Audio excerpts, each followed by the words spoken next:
Price Lord. கர்த்தருடைய பரிசுத்த நாமத்திற்கு மகிமை உண்டாவதாக. இப்பொழுதும் நம்ம மிகவும் முக்கியமான ஜெப குறிப்பிற்குள்ளாக நம்ம கடந்து செல்கிறோம். என்ன அப்படின்னா, நிறைய குடும்பங்கள் எல்லாம் பிரிஞ்சு கிடக்குறாங்க. கணவன் மனைவி பிரிந்து இருக்கிறாங்க, ஒருத்தருக்கு ஒருத்தர் பேசிக்கிறது இல்ல, பிள்ளைகள் மத்தியில சமாதானம் இல்லாத நிலைமை, குடும்பத்துல சமாதானம் இல்ல.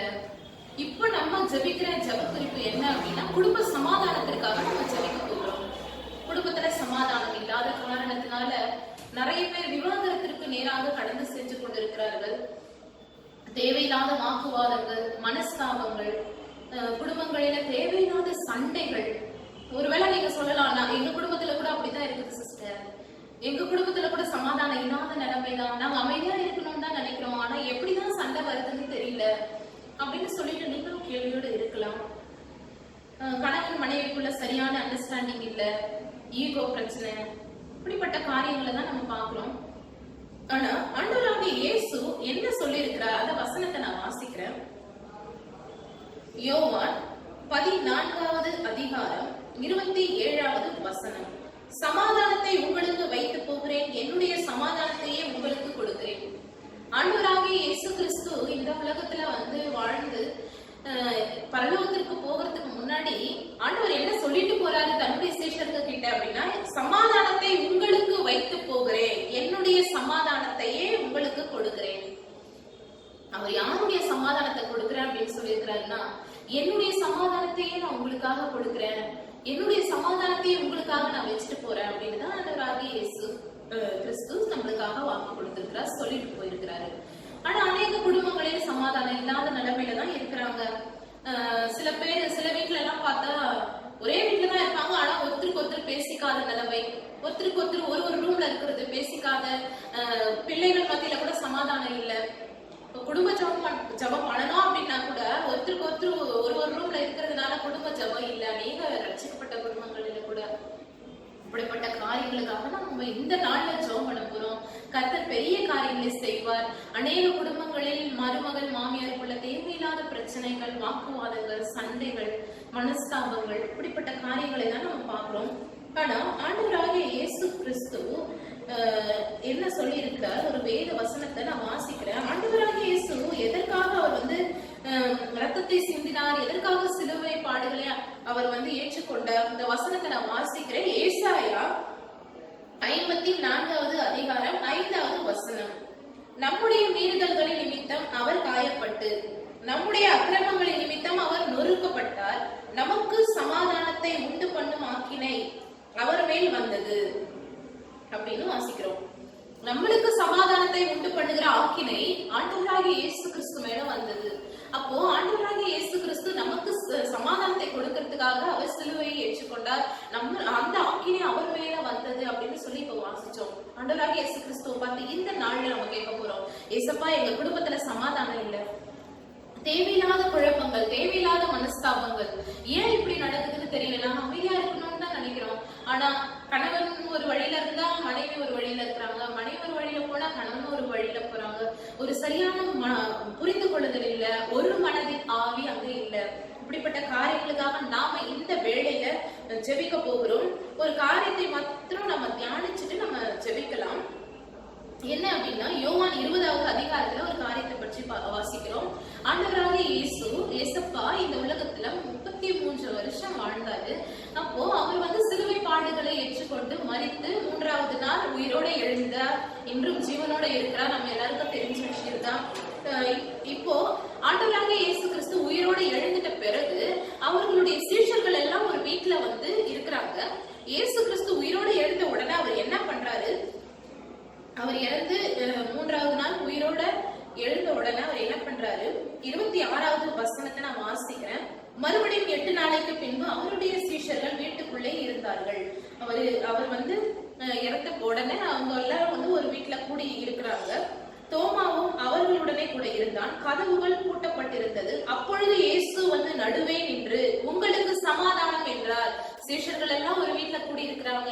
ஆண்டவராகிய இயேசு கிறிஸ்து உயிரோடு எழுந்த உடனே அவர் என்ன பண்றாரு, அந்த சீஷர்கள் பூட்டி இருந்த வீட்டுக்குள்ள, பூட்டி இருந்த அந்த ரூம்குள்ள ஆண்டவராகிய இயேசு கிறிஸ்து அந்த சீஷர்களை பார்த்து என்ன சொல்றாரு அப்படின்னா, உங்களுக்கு சமாதானம்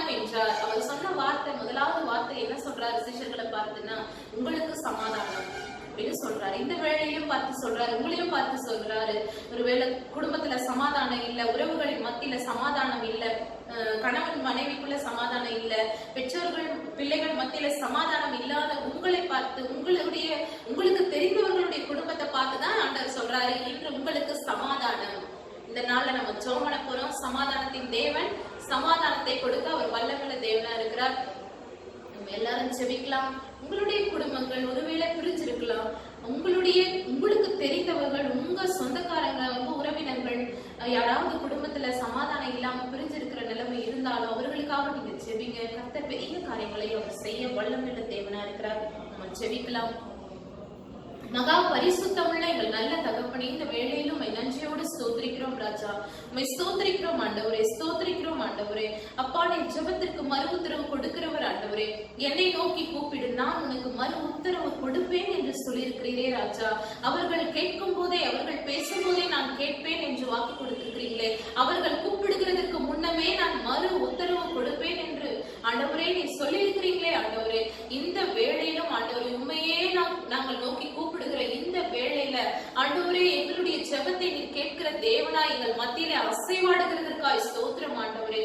இப்பொழுது கூட ஆண்டவரே, இந்த ஜெபத்தின் மூலமா இயேசப்பா, யாரெல்லாம் இந்த வீடியோ பார்த்து எங்களுடைய குடும்பத்திலேயும் இதே நிலைமைதான், எங்க குடும்பத்துல சண்டைகள், பிரச்சனைகள், தேவையில்லாத வாக்குவாதங்கள், சமாதானமே இல்லைன்னு சொல்லிட்டு இருக்கிறார்களோ ஆண்டவரே, ஒவ்வொரு குடும்பத்திலையும் ஆண்டவரே நீ கண்ணோக்கி பாருங்க இயேசப்பா.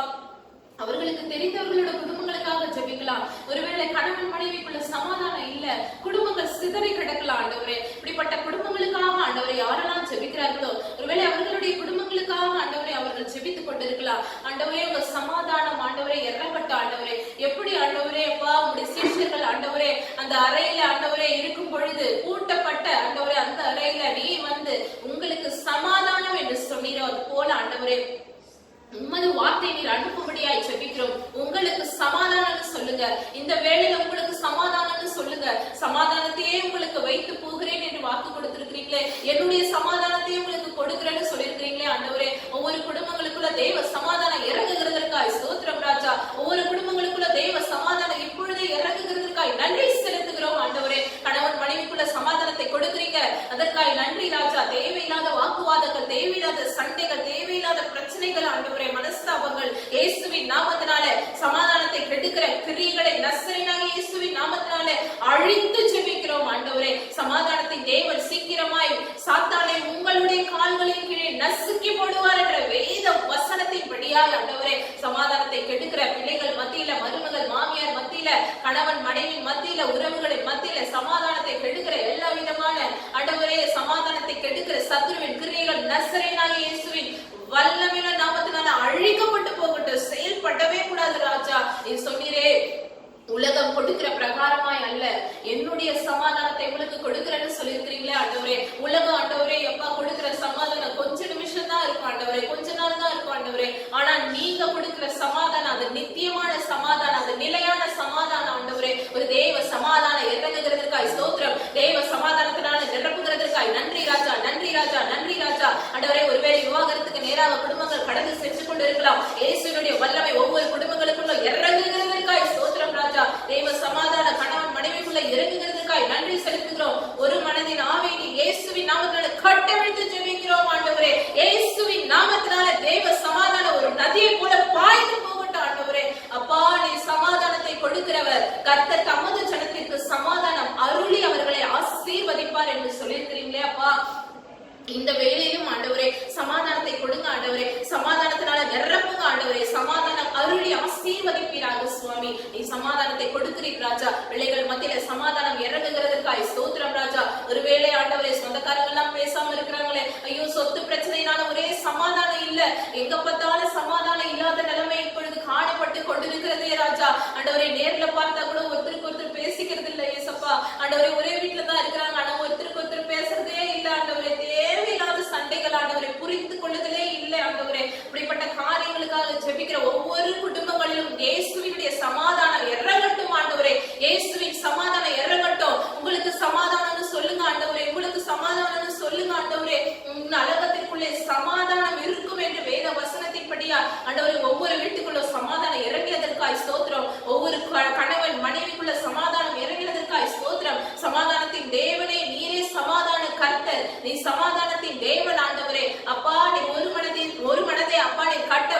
செய்ததற்காய் நன்றி செலுத்துகிறோம் ராஜா. ஆண்டவரே, அநேக நாள் பேசாமல் இருந்தவர்கள் இயேசுவின் நாமத்தினால பேசட்டும். அநேக நாள் ஒற்றுமையா இல்லாம சண்டையினால, விரோதங்களினால, பகையினால, கசப்புகளினால, வைராகியத்தினால நிரம்பி இருக்கிறவர்களுடைய இருதயத்தை இயேசுவின் நாமத்தினால கரைய பண்ணுகிறதற்காய் நன்றி செலுத்துகிறோம் ராஜா.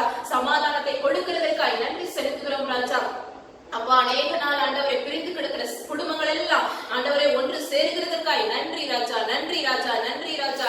அப்பா, கணவன் ஒரு வழியில போனா பிள்ளைகள் ஒரு வழியில போறாங்க, பிள்ளைகள் ஒரு வழியில போனா மனைவி ஒரு வழியில போறாங்க. இப்படியா சிதறி கிடக்கிற குடும்பங்கள் எல்லாம் இயேசுவின் நாமத்தினால கட்டப்படட்டும் ஆண்டவரே. நானும் என் வீட்டாருமோ என்றால் கர்த்தரையே சேவிப்போம் என்று யோசுவாவின் இடத்துல இஸ்ரவேல் ஜனங்கள் சொன்னது போல ஆண்டவரே, குடும்பங்கள் முழுவதுமாய் உண்மையே சேவிக்கிற குடும்பங்களாய் மாற்றுங்க.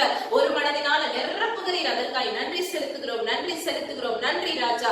சமாதானத்தினால் நிரப்பினதற்காய் நன்றி சுவாமி. இந்த ஜெபத்தை கேட்டதற்காய் நன்றியோடு ஸ்தோத்திரிக்கிறோம். வருகிற நாட்களிலே ஒரு தேவ சமாதான குடும்பத்தை ஆளுகை செய்யும்படியாய் ஜெபிக்கிறோம். இது அப்படியாய் செய்கிறதற்காய் நன்றியோடு ஸ்தோத்திரிக்கிறோம். ஜெபித்த எல்லாருடைய ஜெபங்களை கேட்டிருக்கீங்க ஆண்டவரே. மத்தவங்களுக்காக ஜெபிச்சிருக்காங்க, அதையும் கேட்டு பெரிய காரியங்களை செய்து சாட்சியா இருக்க போறீங்க. அதற்காக நன்றியோடு ஸ்தோத்திரிக்கிறோம்.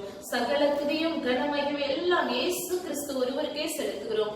மகா பரிசுத்தமுள்ள சமாதானத்தின் தேவனாகிய சமாதான கர்த்தராகிய இயேசுவின் நாமத்தினால் இந்த ஜெபத்தை எடுக்கிறோம் எங்கள் ஜீவனுள்ள நல்ல பிதாவே. ஆமென், ஆமென். இப்பொழுதும் நம்ம ஜெபம் பண்ணிருக்கிறோம். எப்படி சீஷர்கள் மத்தியில ஆண்டவராகிய இயேசு கிறிஸ்து வந்து உங்களுக்கு சமாதானம்னு சொன்னாரோ, இந்த வேளையிலும் உங்களுடைய குடும்பத்துல ஆண்டவராகிய இயேசு சமாதானத்தை கொடுத்திருக்கிறாரு. உங்களை சாட்சியா நிறுத்துவார். உங்களுக்கு தொடர்ந்து ஜெப விண்ணப்பங்கள் இருந்தால் எங்களை நீங்கள் தொடர்பு கொள்ளுங்க. உங்களுக்கு நம்பர் சொல்றேன், நீங்க நோட் பண்ணிக்கோங்க. 08754054789. இன்னொரு நம்பர் சொல்றேன், அதையும் நோட் பண்ணிக்கோங்க. 09677486631. கர்த்தர் உங்க வாழ்க்கையில பெரிய காரியங்களை செய்வார், சாட்சியை நிறுத்துவார்.